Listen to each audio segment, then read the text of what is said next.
حضرت مولانا پیر ذوالفقار صاحب دامت برکاتہم نے کیا فرمایا؟ کہنے لگا میں امریکہ میں تھا، وہاں مجھ سے کہا گیا کہ ایک خاتون آپ سے ملنا چاہتی ہیں، اس کو کچھ مسائل ہیں۔ تو میں نے پوچھا بھائی خاتون سے مجھے کیا کرنا ہے؟ انہوں نے کہا جو اس کے کچھ مسائل ہیں اب وہ آپ سے پوچھنا چاہتی ہیں، اور وہ چونکہ مسلمان نہیں تھی، وہ کنورٹ ہوئی ہیں یا ریورٹ ہوئی ہیں۔ میں نے کہا چلو ٹھیک ہے، چنانچہ ان سے ملاقات ہوئی اور اس نے اپنے سارے سوالات جو اس کے پوچھنے وہ سارے پوچھے۔ تو آخر میں نے کہا میں بھی اب پوچھنا چاہتا ہوں۔ اس نے پوچھا کہا پوچھیے؟ کہا میں یہ پوچھنا چاہتا ہوں کہ آپ مسلمان کیوں بنی؟ اس نے کہا ہاں بہت اچھا۔ انہوں نے سوال میں شاید یہ پوچھا ہوگا کہ آپ کو مسلمان کس نے بنایا؟ تو اس نے جواب میں کہا مجھے خانہ کعبہ نے مسلمان بنایا۔ تو جواب عجیب سا ہے، خانہ کعبہ نے آپ کو کیسے مسلمان بنایا؟ تو اس نے وہاں سے جواب میں کہا کہ جی میں اور میرے شوہر ایک امریکن کمپنی میں جاب کرتے تھے۔ کمپنی نے ڈیسائیڈ کیا کہ اس کمپنی کی ایک برانچ جدہ میں کھولی جائے گی، اس لیے کمپنی کی طرف سے آفر آیا تمام ملازمین کو کہ جو چاہیں وہاں برانچ میں کام کرنے کے لیے تو وہ درخواست دے دے۔ میں نے شوہر سے کہا یہاں کی ساری برانچوں میں ہم نے کام کیا ہے اور ساری برانچوں میں گھومتے رہے ہیں، جس برانچ میں جاتے تھے وہاں کا علاقہ بھی دیکھتے تھے، اب جب عرب میں برانچ کھول رہی ہے تو ہم اسی بہانے عرب ملکوں کو بھی دیکھیں گے، تم بھی اپلائی کرو۔ چنانچہ میرے شوہر نے درخواست دے دی اور ہمارا اپائنٹمنٹ ہو گیا، اب ہم جدہ برانچ میں ٹرانسفر ہو جائیں گے۔ پہنچ گئے ہم جدہ میں پہنچے تو وہاں میں دیکھتی رہتی تھی کہ کچھ لوگ سفید کپڑے باندھے ہوئے وہاں سے چلتے رہتے ہیں، سفید کپڑے باندھ کر کے وہاں سے چلتے رہتے ہیں۔ میں دیکھتی رہتی تو وہ کچھ پڑھتے رہتے تھے۔ تو میں اپنے شوہر سے پوچھا یہ کون لوگ ہیں اور یہ ایک ہی جیسا ڈریس کیوں ہیں اور یہ پڑھتے کیا ہیں؟ ظاہر ہے وہ احرام والے ہوتے ہوں گے۔ جدہ ساری دنیا کے جب ہمراہ حج کرنے کے لیے پہنچے تو جدہ پہنچتے ہیں۔ اب وہ شپ سے اتر کر، شپ کا زمانہ رہا ہوگا، شپ سے اتر کر کے پھر وہ ٹرانسپورٹ اڈے پر پہنچتے ہوں گے، تو اس بیچ میں وہاں کہیں ان کا آفس رہا ہے یا ان کے اکاموڈیشن کی جگہ رہی ہے، تو وہاں وہ دیکھتے رہتی تھی ایک ہی قسم کے کپڑے پہنے ہوئے، سارے سفید کپڑے پہنے ہوئے، ننگے سر، اور عورتیں ایک قسم کا حجاب لگا کر کے اور ایک ہی ترانہ پڑھتے ہوئے لبیک پڑھتے ہوئے جاتے ہوں گے۔ اب وہ دیکھتی رہتی تو ایک دن اس کو شوق پیدا ہوا، اپنے شوہر سے اس نے پوچھا یہ کون لوگ ہیں اور کیا کرتے ہیں؟ انہوں نے کہا دیکھو یہ مسلمان ہیں اور آگے ان کا ہولی کعبہ ہے، یہ وہاں جاتے ہیں۔ کہا مجھے بہت اچھا لگتا ہے ان کا یہ ایک ہی قسم کا لباس اور یہ پڑھتے کیا ہیں؟ خیر دیکھتے رہی۔ ایک دن بیوی نے شوہر سے کہا ہم بھی جائیں گے وہاں، جدہ کے آس پاس کے سارے علاقے ہم نے دیکھے، ہم بھی جائیں گے وہاں جہاں ان کا ہولی کعبہ یا مکہ سٹی ہے۔ تو شوہر نے کہا وہاں نہیں جا سکتے، وہاں تو بین ہے۔ انہوں نے کہا اپلائی کرو، ہو سکتا ہے اجازت مل جائے۔ کہا وہ اجازت نہیں مل سکتی، وہاں اجازت کا تو سوال ہی نہیں ہے۔ انہوں نے کہا کوشش کر کے دیکھتے ہیں۔ کہا کیسے کوشش کر کے دیکھ سکتے ہیں؟ یہ تو ایسی چیز نہیں ہے کہ صاحب ہم کو سفارش لگائیں گے، درخواست دیں گے تو مان لیں گے، نہیں، یہ تو مذہبی پابندی ہے اور اسلام میں 12 بیوی نے شوہر۔ انہوں نے کہا بیوی نے کہا پھر ایک کام کرتے ہیں، تم بھی ایسا ڈریس پہنو، میں بھی مسلمان لیڈی جیسا پہنوں گی اور ہم چلیں گے، تو ہو سکتا ہے وہ دیکھنے والا کہے گا کہ یہ بھی مسلمان ہی ہوں گے تو ہم کو چھوڑ دیں گے، اسی بہانے ہم پہنچ جائیں گے وہاں۔ شوہر نے کہا چلو کر کے دیکھتے ہیں۔ چنانچہ یہی ہوا کیا کہ شوہر نے ویسے کپڑے باندھے، یعنی احرام کی شکل بنائی، اور بیوی نے وہ سکارف لگایا اور جو ہے سارا کورڈ کر دیا سوائے چہرے کے، یعنی اس نے پوری طرح سے ان کی کاپی کی جو عورتیں کرتی ہیں یا مستورات کو جیسے کرنا ہوتا ہے۔ اب وہ جو گاڑی میں بیٹھے ہیں تو جہاں چیکنگ پوائنٹ ہے وہاں پولیس والے نے ان کو گاڑی میں دیکھا تو اس نے دیکھتے ہی دور سے سمجھا یہ احرام والے ہوں گے۔ انہوں نے کہا جاؤ رخ، عرب کے لوگ رخ کہتے ہیں، رخ مانے جاؤ، بس وہ خوش ہو گئے۔ اب پہنچے ہم خانہ کعبہ، مگر ان کو پتا تھا نہیں وہاں کرنا کیا ہے۔ کہتے ہیں جب ہم اندر پہنچے ہم نے دیکھا ایک کالا بڑا والا کمرہ ہے، صرف ایک طرف اس کا دروازہ اور کچھ نہیں ہے، اور چاروں طرف سے لوگ راؤنڈ کر رہے ہیں، یعنی طواف چل رہا ہے۔ کہنے لگے یہ منظر دیکھ کر کے میرا دل دھڑکنے لگا اور میری آنکھوں سے آنسو نکلنے شروع ہو گئے۔ کہا مجھے نہیں معلوم میری آنکھوں کیوں نکل رہے ہیں آنسو۔ ٹھیک، پھر میں نے اپنے شوہر کو دیکھا تو اس کے بھی آنسو چل رہے تھے۔ میں نے اس سے پوچھا آپ کیوں رو رہے ہیں؟ کہہ کہ میری سمجھ میں نہیں آتا ہے۔ اور آپ کیوں رو رہی ہیں؟ کہا میں بھی سمجھ نہیں پا رہا میں کیوں رو رہی ہوں۔ پھر بیوی نے شوہر سے کہا چلو ہم بھی یہ راؤنڈ لگائیں گے۔ شوہر نے کہا اس کے لیے تو مسلمان ہونا ضروری ہے۔ تو کہتی ہے مجھے یہ کعبہ کہہ رہا ہے تم مسلمان بنے بغیر یہاں آئے کیوں؟ مجھے لگتا ہے کعبہ مجھ سے شکایت کر رہا ہے، یہ کمرہ مجھ سے کہہ رہا ہے تم مسلمان یہاں آئے کیوں؟ اسے جلدی بتاؤ، معلوم کرو کسی سے کہ مسلمان کیسے بننا ہوتا ہے تاکہ ہم بھی یہ راؤنڈ لگائیں گے۔ پولیس والے کسی آدمی سے پوچھا، اس نے امام حرم کی بات پہنچایا۔ امام حرم نے پہلے تعجب کا اظہار کیا کہ آپ لوگ بغیر اجازت کے آئے کیسے اندر؟ حرم میں تو آ ہی نہیں سکتے حقارت کفر میں۔ کہنے لگا جب جو ہوا سو ہوا، ہم آ گئے، اب ہم کو مسلمان بناؤ۔ امام کعبہ نے ان کو کلمہ پڑھایا، مسلمان ہو گئے، ایک آدمی گائیڈ دیا، اور گائیڈ نے آ کر کے ان کا جب طواف کرایا تو عورت کہتی ہے زندگی میں مجھے اتنا لطف کبھی کسی چیز میں نہیں آیا جتنا لطف مجھے آیا اس میں، تو میں یہ سمجھتے ہوں کہ کعبے نے مجھے مسلمان بنایا۔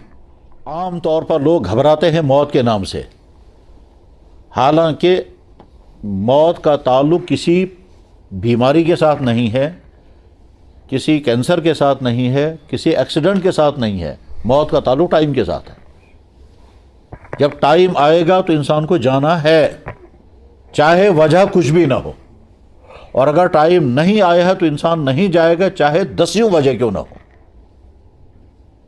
کئی لا علاج بیماریوں میں مبتلا انسان موجود رہے گا کیونکہ ابھی ٹائم اس کا آیا نہیں۔ کئی ناقابل علاج بیماریوں میں جس کو ڈاکٹر کہہ رہے ہوں گے کہ اس بیماری کے بعد آدمی اتنے مہینے بچے گا، اس بیماری کے بعد آدمی اتنے مہینے رہے گا، اور اس بیماری کے بعد یہ آدمی اتنے نہیں رہے گا، لیکن ڈاکٹروں کے کہنے کے باوجود آدمی زندہ ہوگا کیونکہ ابھی ٹائم نہیں آیا۔ اس سلسلے میں نے پڑھنے کی کوشش کی تو یہ بھی پتہ چلا کہ 10 کینسروں میں مبتلا انسان زندگی گزارتے رہے، اور وہ چاہتے بھی رہے کہ ہم مر جائیں لیکن موت نہیں آئی، اور وہیں سے ایک تصور پیدا ہوا، اس کو کہتے ہیں یوتھینیزیا، اس کو عام زبان میں کہتے ہیں قتل بجذبہ رحم، یا آپ کی زبان میں سے کہیں گے مرسی کلنگ۔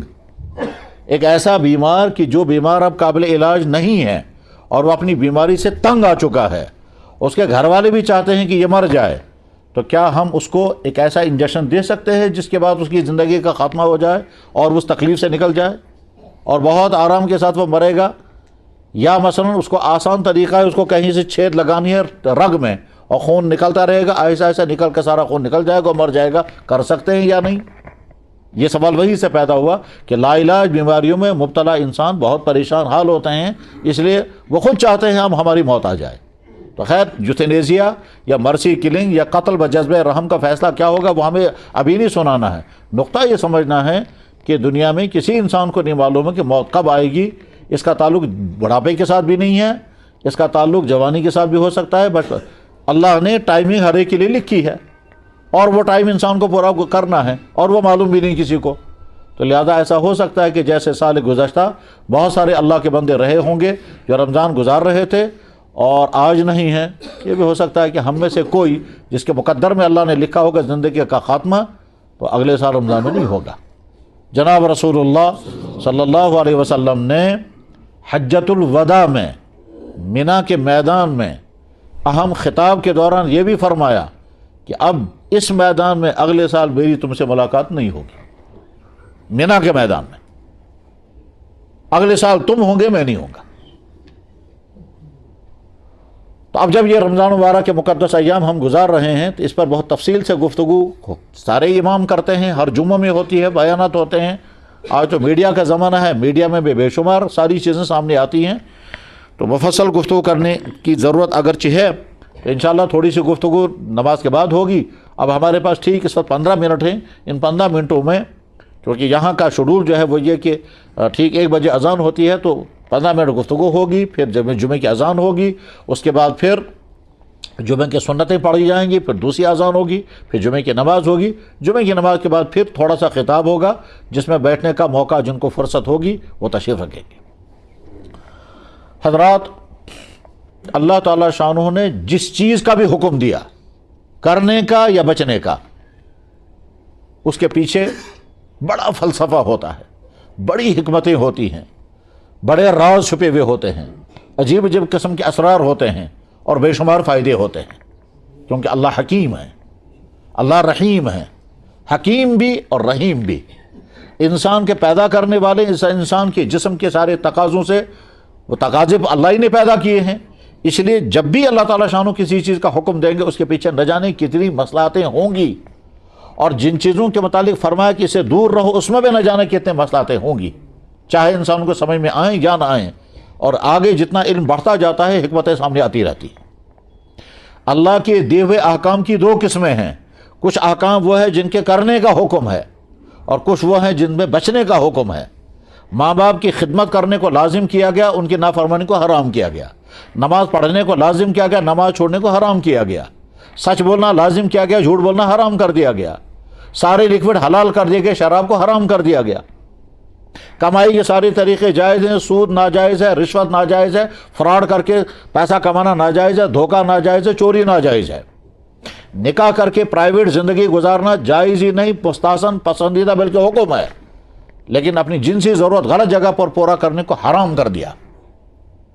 ایک طرف سے انسان کی جنسی ضرورت کو پورا کرنے کے لیے نکاح کا نظام بنایا اور اجازت دی کہ تم نکاح کرو، نہ صرف اجازت دی بلکہ حکم دیا، اور یہاں تک فرمایا کہ 1 کرو، 2 کرو، 3 کرو، 4 نکاح کرو، مگر زناکاری سے دور رہنا، زناکاری حرام کر دی گئی۔ تو ایک طرف سے اللہ حکم دیتے ہیں اس کام کے کرنے کا، اور دوسری طرف سے چیزوں کو حرام کرتے ہیں، دونوں کے پیچھے مصلحتیں ہوتی ہیں، اور جو احکام ہیں ان کے پیچھے چونکہ مصلحتیں ہوتی ہیں، تو بعد میں اللہ تعالیٰ شانہ انہی احکام کے ذریعے سے انسان کو ہدایت پر بھی لاتے ہیں۔ اس سلسلے میں بڑے عجیب عجیب واقعات ہیں۔ میں نے واقعہ پڑھا نہیں، ایک شخص جو مستورات تھی، اس نے خود کہا کہ میں صرف اذان کی وجہ سے مسلمان ہونے کے لیے تیار ہو گئی ہوں۔ یہ اسلام سے باہر تھی، اسلام سے باہر ایک خاتون ہے، اس نے اسلام قبول کیا وجہ اذان۔ انہوں نے کہا مجھے اذان اپیل کرتی ہے، اور میں سال ہر سال سے صبح کو اس لیے جاگتی ہوں تاکہ چھت پر چڑھ کر کے چاروں طرف سے میں اذانیں سنتی ہوں، اور اس کے بعد میں نے ڈیسائیڈ کر لیا کہ مجھے مسلمان بننا ہے۔ تو اذان کی وجہ سے وہ مسلمان بنی۔ علامہ اقبال نے لکھا کہ میرے پاس ایک انگریز آیا، اس نے کہا میں مسلمان بنوں گا۔ میں نے اس سے پوچھا کیوں؟ اس نے کہا السلام علیکم کی وجہ سے میں نے ارادہ کر لیا کہ میں مسلمان بنوں گا۔ السلام علیکم کی وجہ سے میں نے ارادہ کیا کہ میں مسلمان بنوں گا۔ علامہ نے پوچھا یہ السلام علیکم کی وجہ سے کیوں؟ کہنے لگے میں جب یورپ سے چلا اور بمبئی پہنچا تو بمبئی میں نے مسلمانوں کو دیکھا، میں نے اس سے پہلے مسلمانوں کی سوسائٹی نہیں دیکھی تھی۔ میں بمبئی میں پہنچا تو مسلمانوں کو میں نے سنا وہ ایک دوسرے جب ملتے ہیں تو کہتے ہیں السلام علیکم، السلام علیکم، وہ کہتا ہے وعلیکم السلام۔ تو میں نے جب چاروں طرف سے سنا یہی، تو میں نے سوچا اس کی میننگ مجھے معلوم کرنی چاہیے۔ میں نے ایک شخص سے پوچھا بھائی اس کا مطلب کیا ہوتا ہے جو آپ لوگ سلام کرتے ہو؟ ہم لوگ تو کہتے ہیں گڈ مارننگ، گڈ ایوننگ یا بائی بائی، آپ لوگ کہتے ہو السلام علیکم، اس کا مطلب کیا ہے؟ تو اس شخص نے ان کو کہا کہ مسجد میں جو امام صاحب ہیں ان سے پوچھو جا کر، امام صاحب بڑے صاحب علم رہے ہوں گے۔ چنانچہ انگریز نے جا کر اس سے پوچھا کہ جو السلام علیکم آپ لوگ کرتے ہو اس کا مطلب کیا ہوتا ہے؟ تو امام صاحب چونکہ بہت سمجھدار رہے ہوں گے تو امام صاحب نے کہا بھائی ہم اصل میں اگلے والے آدمی سے کہتے ہیں کہ تم سلامت رہو، تمہارا ایمان سلامت رہے، تمہارا دین سلامت رہے، تمہاری صحت سلامت رہے، تمہاری عزت سلامت رہے، تمہاری اولاد سلامت رہے، تمہاری دنیا اور آخرت سلامت رہے، 10 سلامتیں اسے جوڑی اس کے ساتھ۔ کہا ہم جب السلام علیکم کہتے ہیں ہم گویا کہتے ہیں یہ ساری چیزیں آپ کی سلامت رہیں گے۔ تو انگریز سوچ میں پڑ گیا کہ یار اتنی بڑی سلام تو ہماری سوچ بھی نہیں سکتے، ہر چیز کے سلامتی کی آپ تمنا کر رہے ہیں میرے لیے، اور جہاں تک میری نظر بھی نہیں جاتی۔ بس یہاں سے اس کے دل میں خیال آیا جس مذہب نے سلام ایسا رکھا ہوگا وہ مذہب غلط نہیں ہو سکتا۔ بس یہاں سے پلٹا کھا گیا۔ اب سوچتا رہا، حسن اتفاق انہی دنوں ایک انگریز کا لکھا ہوا ترجمہ قرآن شائع ہوا تھا، انگریز کا لکھا ہوا، اس کا نام تھا پکتھال، مارما ڈیوک پکتھال۔ اس نے قرآن کا ٹرانسلیشن لکھا تھا، یہاں بھی جان کی مارکیٹ میں اویلیبل ہے۔ بعد میں وہ شخص مسلمان بھی ہوا ہے، پہلے ٹرانسلیشن اس نے کیا پھر مسلمان ہوا، پھر اس کا نام رکھا گیا محمد مارما ڈیوک پکتھال، کہتے بھی ہیں پکتھال کے ٹرانسلیشن، پکتھال نے ترجمہ میں یہ لکھا ہے۔ پکتھال صاحب کا ترجمہ شائع ہو گیا تھا، اس انگریز کو ترجمہ مل گیا، اس نے پورا قرآن پڑھ لیا، پھر وہاں بمبئی سے چلا لاہور پہنچا علامہ اقبال کے پاس، علامہ سے کہا جی میں مسلمان ہونا چاہتا ہوں۔ علامہ نے پوچھا کیوں؟ انہوں نے کہا السلام علیکم کی وجہ سے۔ تو سلام کو ذریعہ بنایا ہدایت کا آنے کا۔